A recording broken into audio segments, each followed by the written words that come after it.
দেশে আমাদের যে সকল নেতাকর্মী আছে আমাদেরকে ধৈর্য ধরতে হবে, আমাদেরকে আইন শৃঙ্খলার ভিতরে থাকতে হবে এবং আমাদেরকে মানুষের পাশে দাঁড়াতে হবে। মানুষের সমস্যা হয়, কষ্ট হয়, অসুবিধা হয়, সেই জিনিসগুলো করা যাবে না। একই সাথে অনেক সমস্যা আছে দেশে, মানুষকে বোঝাতে হবে, মানুষকে পাশে দাঁড়াতে হবে, মানুষকে ধৈর্য ধারণ করানো শেখাতে হবে বা ধৈর্য ধারণের সহযোগিতা করতে হবে মানুষকে। ঠিক আছে, অনেক কাজ আছে আমাদের।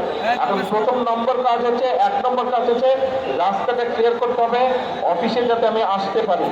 আপনাদের সহযোগিতা থাকলে আমি অফিসে আসতে পারবো, আপনাদের সহযোগিতা না থাকলে আমি অফিসে আসতে পারবো না। আপনারা কি চান আমি অফিসে আসি? তাহলে আপনাদের সহযোগিতা করতে হবে, পরিবেশটা নর্মাল রাখতে হবে। রাখা যাবে সেটা?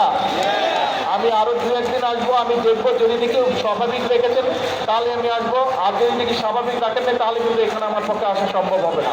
কারণ আমি আসলে আপনারা যদি এরকম করেন এলাকার মানুষের সমস্যা হবে, এদিকে বহু হাজার হাজার মানুষ যা আশা করে তাদের সমস্যা হবে।